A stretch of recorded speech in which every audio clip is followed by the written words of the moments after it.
everyone, and thank you for joining our April Roundtable. I'm Gail Fagan, Program Manager for Research Development and Manager of the monthly OSP Roundtables.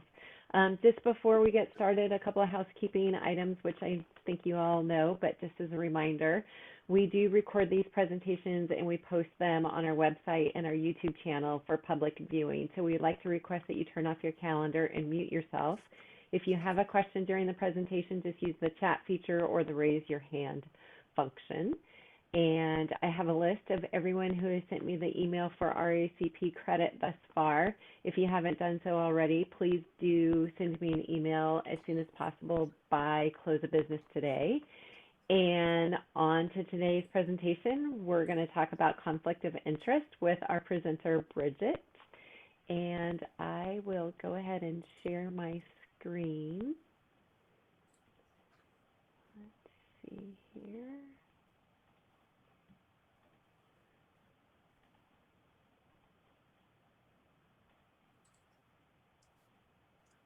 Come on.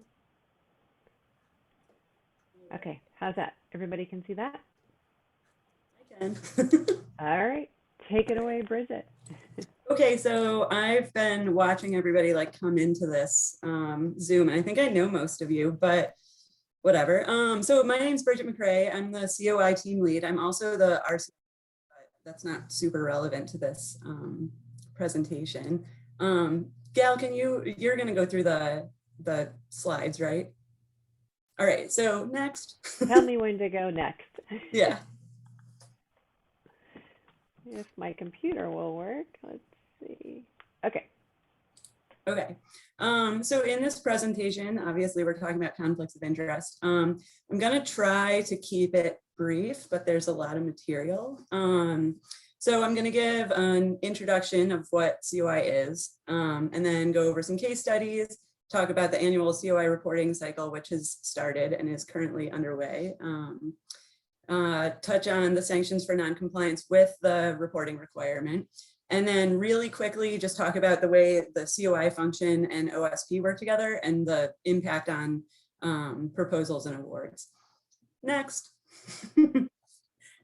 So obviously it bears noting that there are regulations and COI policies. So we have two actually. There's policy 1.7 on financial conflicts of interest related to research, and then 4.14, which is on conflicts of interest and commitment. So Cornell has COI policies not just for the sake of like needless bureaucracy. We have them because there are federal regulations that require that we have a COI policy in place in order for Cornell to accept federal funding.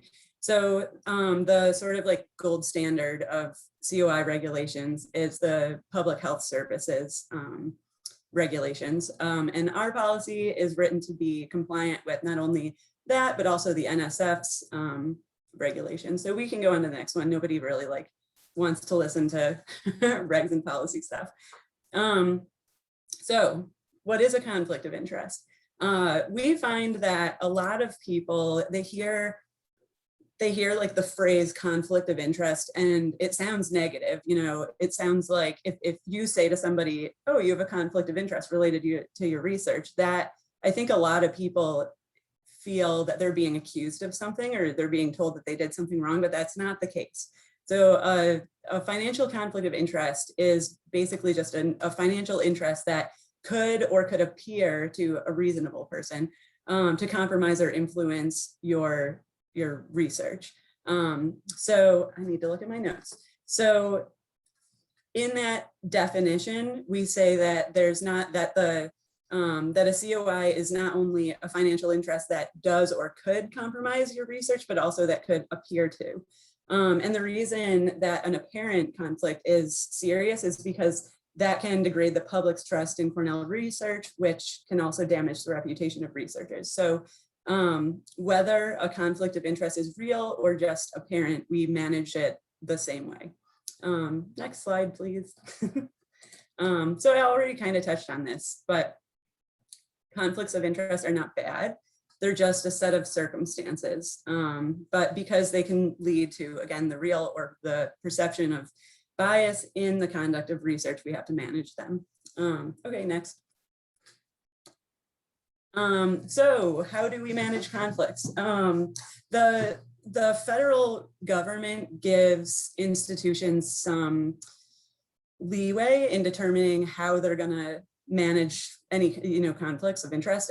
So at Cornell, when we identify a COI, we put a management plan into place. So the COI management plans all include certain terms, and then in special cases, there are additional like as required terms. So all COI management plans require that the financial interest that creates the conflict of interest be disclosed kind of as needed. So to students, to staff, to people working in the lab, in publications, to anyone who's involved in the conflicted research, the faculty member needs to disclose that they have this financial interest and that it's being managed. We also have special terms that, let me look at my notes, special terms that protect the rights of students and staff. So for example, students under a faculty member's supervision at Cornell can't also be under that faculty member's supervision at a company. And the reason for that is that the faculty member would be in a position in which they could unduly influence the student to focus on work for the company rather than on that student making progress toward their degree. And the faculty member could also pressure the student to produce research results, which would be of benefit to the company and to the faculty members' financial interest in it. So generally student involvement is not allowed, but we'll get there in a minute. And then we also, the management plans include terms that ensure that Cornell resources are used appropriately. So for example, if a Cornell lab was being used to conduct company work, then that could, without that being set up through the appropriate contracts or channels or whatever, then that could compromise the university's tax exempt status. So we have to make sure that that's not happening. We also require that purchases from the company be made appropriately. We wouldn't want the PI to just be taking Cornell money and buying, materials and resources and all of this stuff from their company. So unless there's a justification for that and oversight of that, we would say, don't do it. But that doesn't mean that it's entirely unallowable. It just has to be conducted appropriately. Also, every management plan has what we refer to as a conflict manager. So the conflict manager is usually the department chair, and that person is responsible for overseeing that the terms of the management plan are complied with. They, depending on the case, they might have some additional responsibility, but that's generally it. And annually or as needed, depending on, if it's a special situation, the conflict manager does like an annual periodic check-in with the person who has the management plan to make sure that everything, that not only the terms of the plan are being complied with, but also that anybody who's affected by the conflict are comfortable with the situation. So, if there are students in the lab, the conflict manager would meet with those students and make sure that they're not finding that something bad is happening that they're uncomfortable with. And then the COI management plans also kind of like on an as needed basis might have some other terms, but I'll get to that in a minute. Okay, I think we can go to the next slide. We can skip this slide because all it is is a list of the case studies that I'm going to talk about now. So next slide, please. Okay, so in this situation, we have Professor Brown, who's an expert in food safety and consulting for a company called Food Safety Incorporated. I'm working with a very sophisticated naming convention here. So Professor Brown is consulting for this company and is not receiving any research funding or gift money or anything like that from the company. So the determination in this case is that this isn't a conflict of interest. So faculty at Cornell are allowed 1 day per week to do some consulting work outside of Cornell. And doing that is considered part of the academic mission, and it's encouraged, and it's not a conflict, and everything's cool. The only potential issue here is that when people get involved in consulting relationships, sometimes those contracts can have terms that don't really jive with Cornell's policies. So every once in a while, we have people come to us and they'll send me their consulting contract and ask if it's okay. I'm not really the appropriate person to look at that, but counsel's office does. So if any of you work with faculty who want to do some consulting work and they don't know if their contract is okay, they should send it to counsel's office. They'll take a look at it and they'll let them know if there are any issues. Okay, next. Okay, so in this situation, again, Professor Brown is consulting for Food Safety Incorporated, but this time the company is awarding a grant to Cornell with Professor Brown as the PI. So in this case, there is a conflict of interest, so we have to manage it, but it's really a minor one because Professor Brown doesn't have, this person has a really limited role at the company. So he doesn't have an equity interest in the company. He's not serving on the board of directors or the scientific advisory board. The company isn't a Cornell startup based on IP that came out of his lab. He's just consulting. So in this case, although we would have to put a COI management plan into place, it would be a very simple one with the standard terms that I kind of like touched on a couple of slides ago. Next. All right. Okay, in this next situation, again, Professor Brown consulting for Food Safety Incorporated. This time the company isn't funding his research, but Professor Brown wants to have a student under his Cornell supervision help him with his consulting work. So the decision here is that this is unallowable.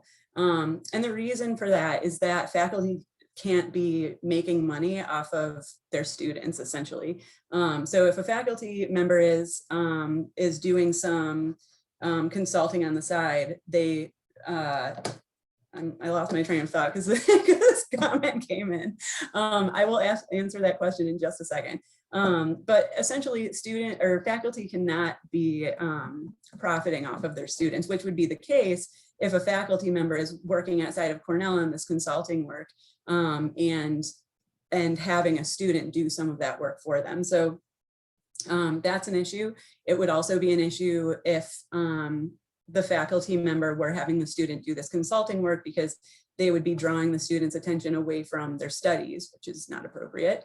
And there's also the potential for the faculty member to be inclined to pressure the student to work on the consulting stuff instead of on their thesis work.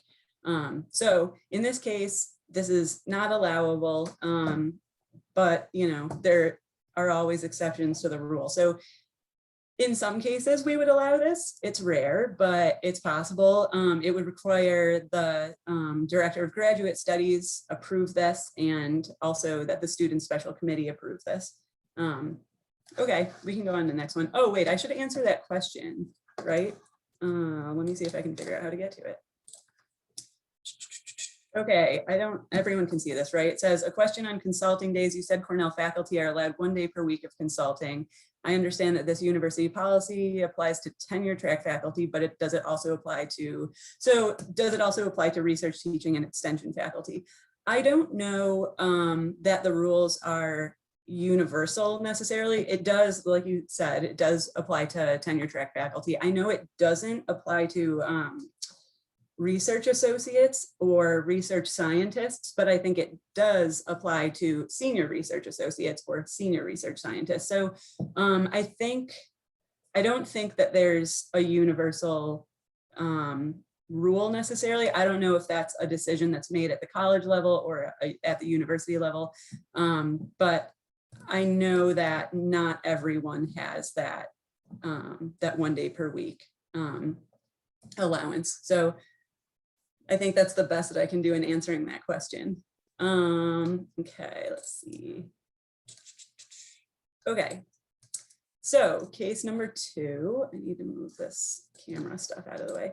Okay, So in this situation, we have Professor Michelle Hendy.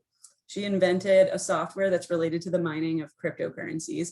And she's working with Cornell's tech licensing office to license the IP for that software to a startup company that she owns. And at Cornell, she's planning to continue to conduct research that's related to the IP that's being licensed to the company.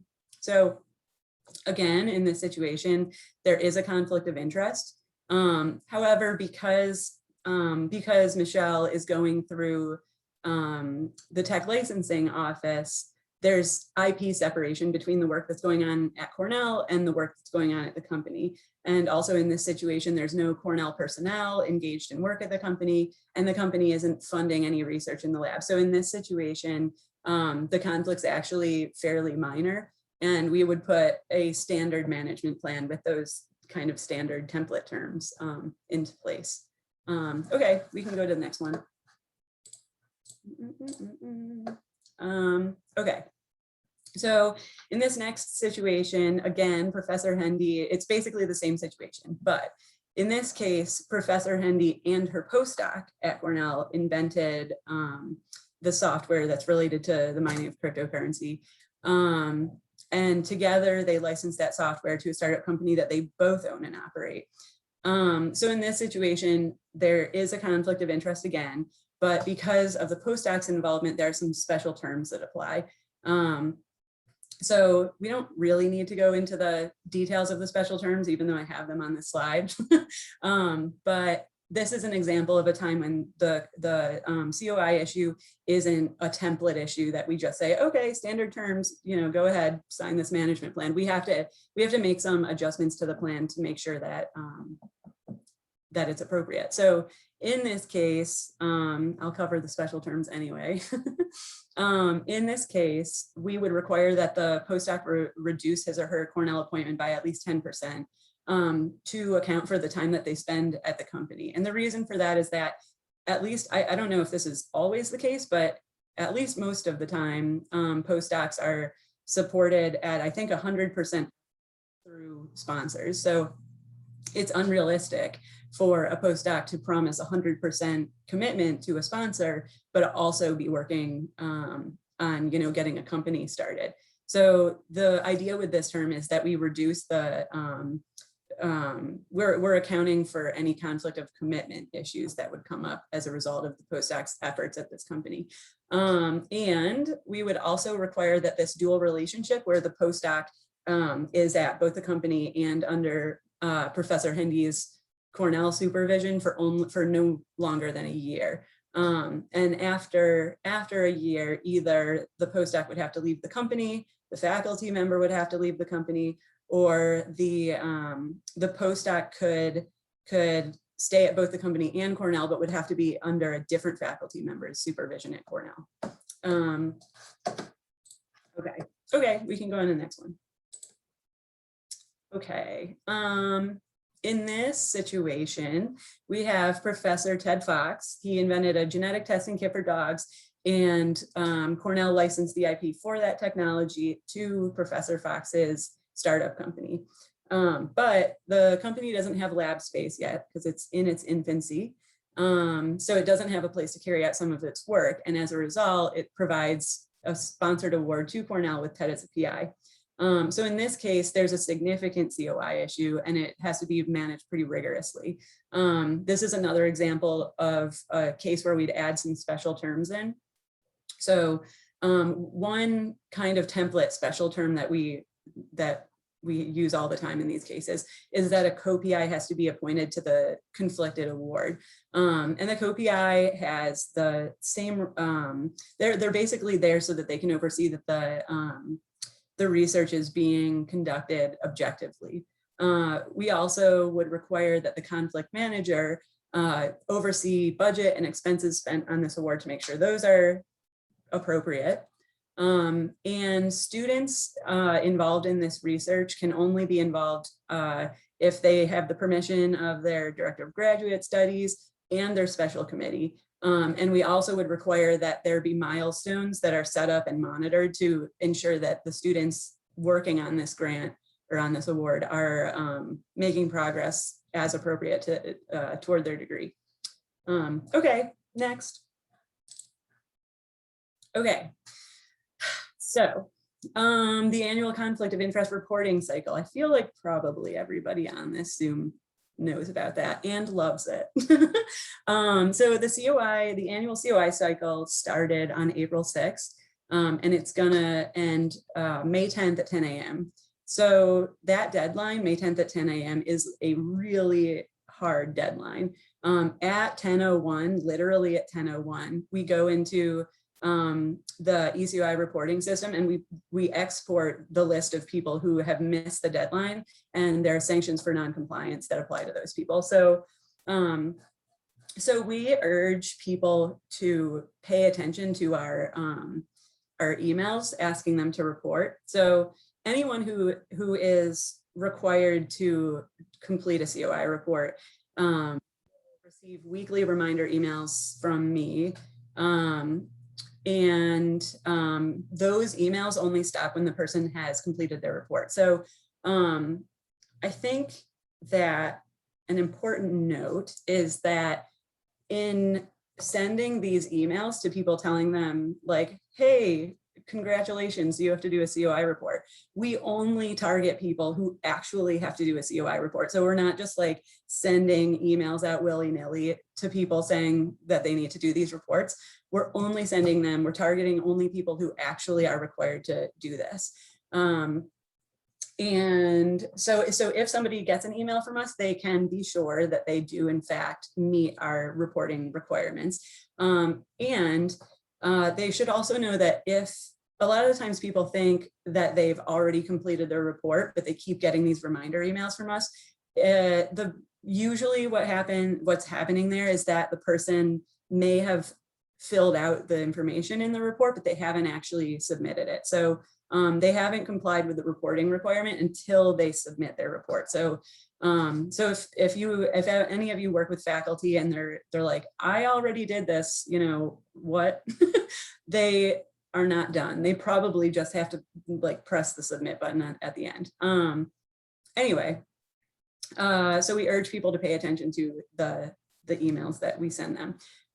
We also, during the annual COI reporting process, starting next week, send a progress report to the colleges. So it's basically an Excel document that shows anybody in the units that has not reported yet. Let's see, I don't know if there's much to say about that. So in getting to hopefully 100% compliance, but I think it's usually something like 99 point something percent compliance, which is really good.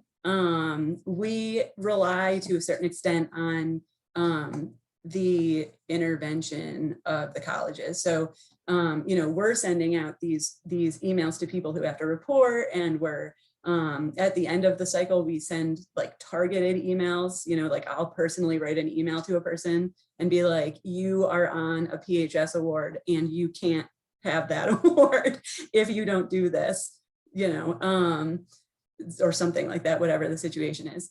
So we send out all these emails, but the colleges have like more direct access to these people than we do. So we rely on them to kind of help us reach the hard to reach people.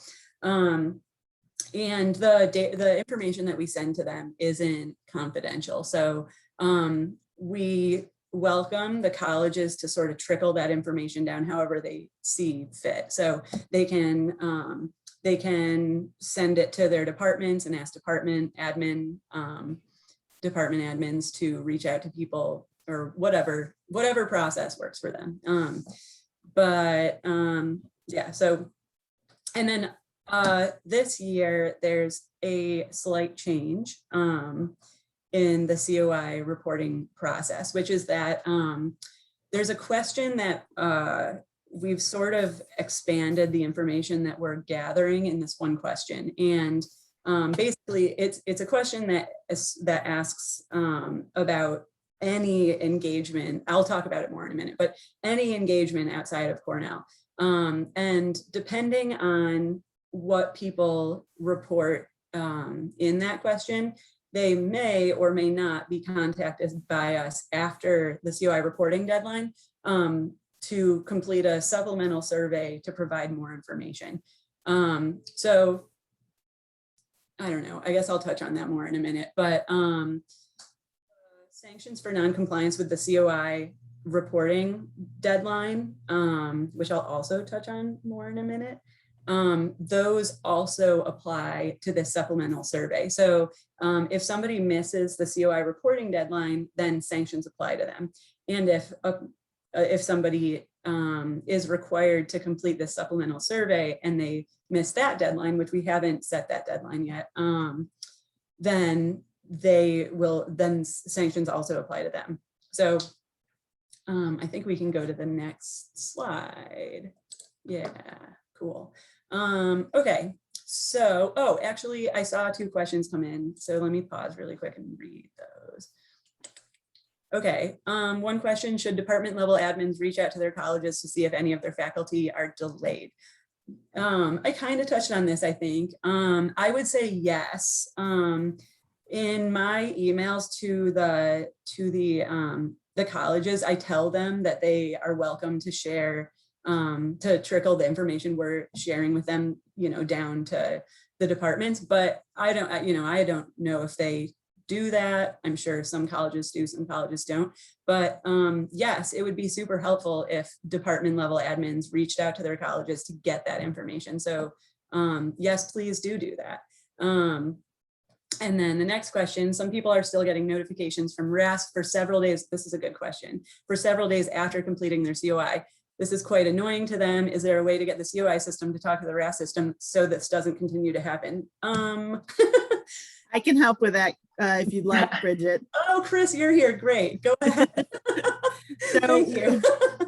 So we did determine that we do have a bug in our messaging going out from RASC during this reporting cycle. So we have actually turned off our email notifications for those, so folks won't get any emails. There still will be tasks if you're using the task list within RASC, but understand that we are working with our vendor to try and get this corrected as quickly as possible.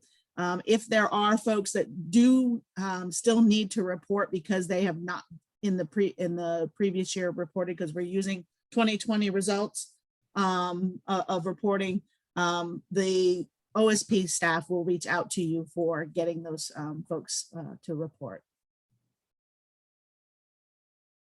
All righty. Okay, thank you, Chris. You're welcome.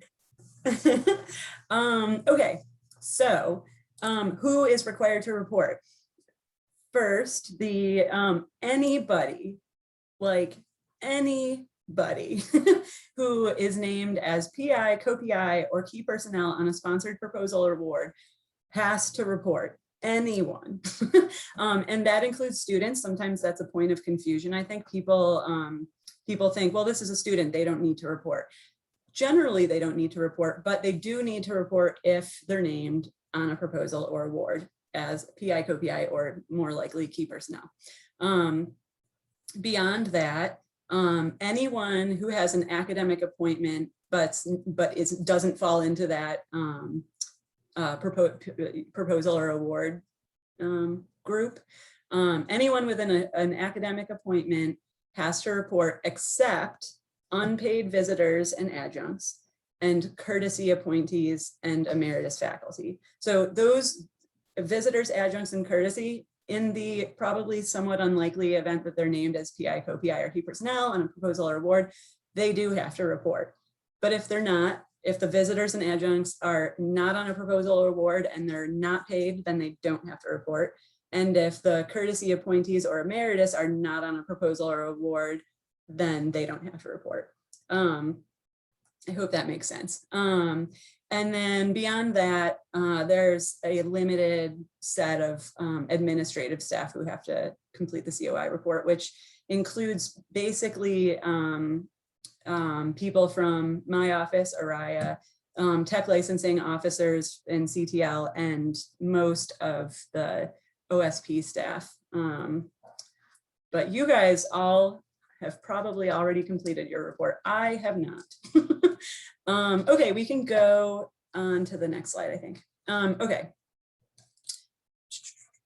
Okay, so what needs to be reported? So, I mean, this is the conflict of interest is about, it's financial conflicts of interest related to research. So basically, any financial relationship needs to be reported. So that includes financial relationships with organizations, private and public companies, foundations, nonprofits. People oftentimes think that those don't need to be reported, industry and trade groups, and international educational institutions.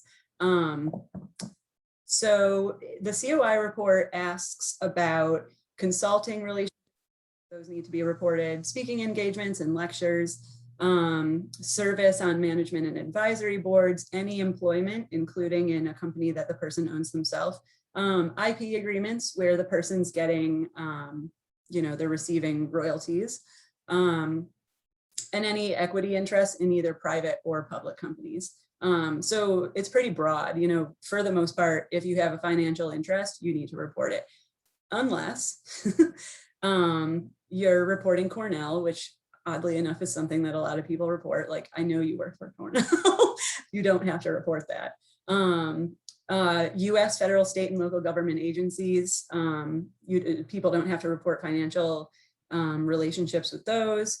Same with nonprofit US institutions of higher education or teaching hospitals and research institutes.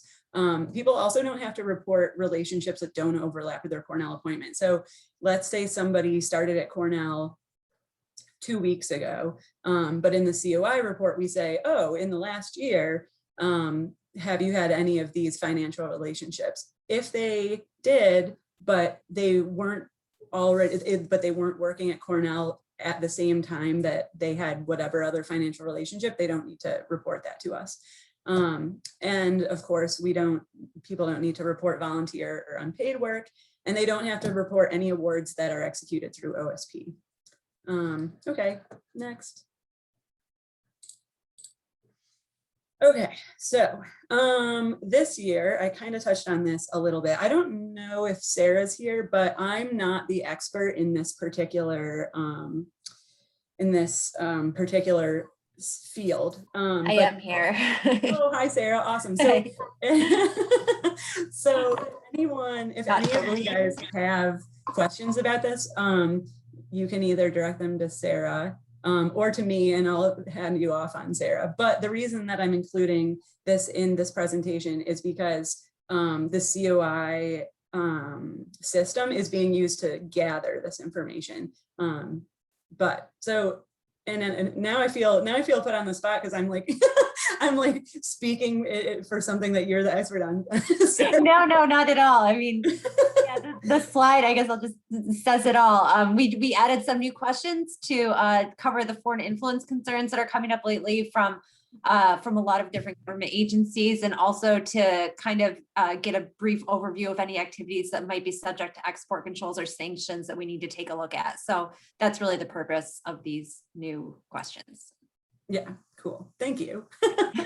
And this is what I was talking about a few minutes ago when I said that there's the supplemental survey that some people might be asked about. So that's that. Let's move on. But if anybody has questions about this, it's a complicated subject, so I think maybe it would be better to just handle them outside of this presentation. Plus, I've been talking for 35 minutes and people are probably going to start signing off. Okay. Yes, thank you. I was going to say next slide. So like I mentioned, there are sanctions for non-compliance with both the COI reporting requirement and that supplemental survey. And we still don't know when the supplemental survey is going to be, what the deadline is for that, but for whoever is required to provide additional information, we'll obviously come up with a deadline and communicate that to them.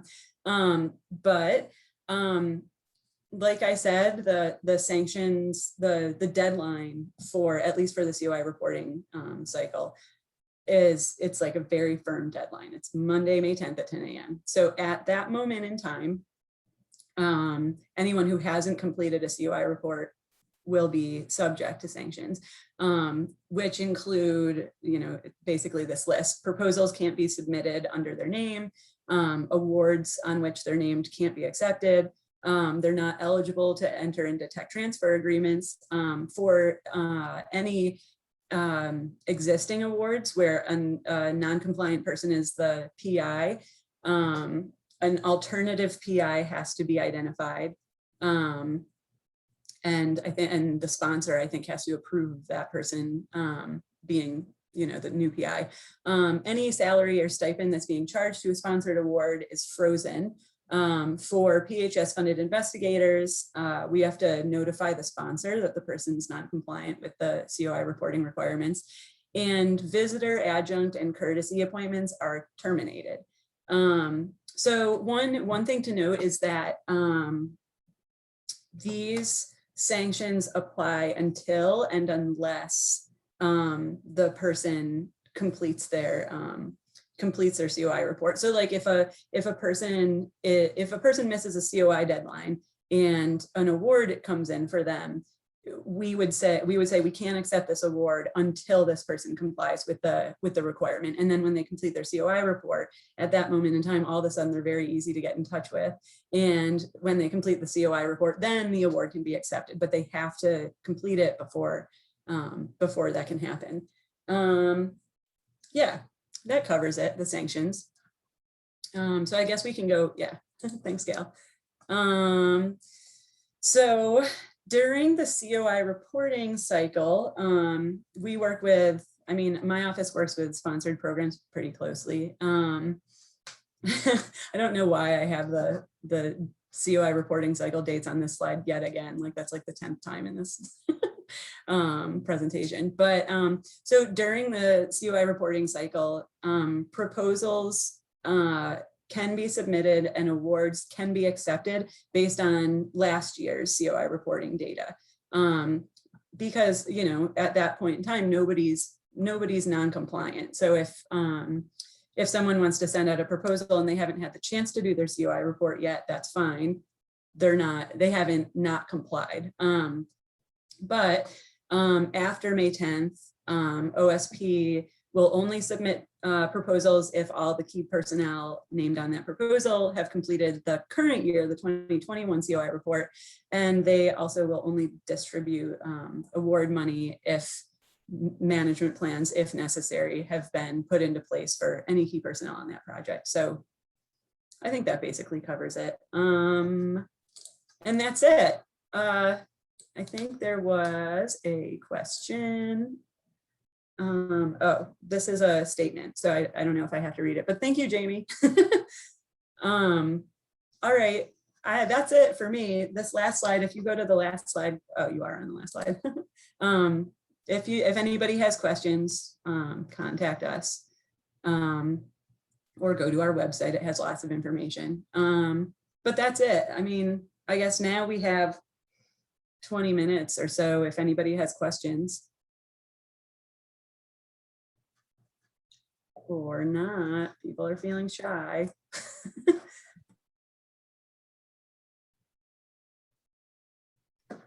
Hi, Bridget, this is Carrie. Hi, Carrie. I just wanted to clarify the question about RAS. Mm-hmm. So Chris described that we discovered an issue with RAS and have turned off the notifications for the COI. I just wanted to clarify that issue is just during this reporting window where the annual disclosures are being reported on right now. The system was looking at the 2020 and not looking at the 2021 and sending out notifications, which it shouldn't be right now. And so we've turned that off. But in general, the notifications, if somebody has not done their annual report, will go from the system. However, there is a delay of a day between when the information is entered in COI and when it comes into RAS. So if somebody reports the same day and they get a notification that day, RAS will know about it the next day. So there is generally a 1-day delay between that.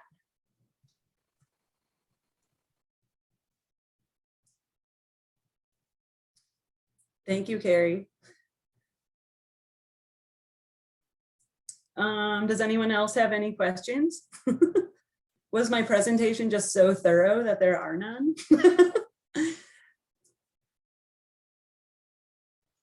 All right. All right. I guess people get some time back.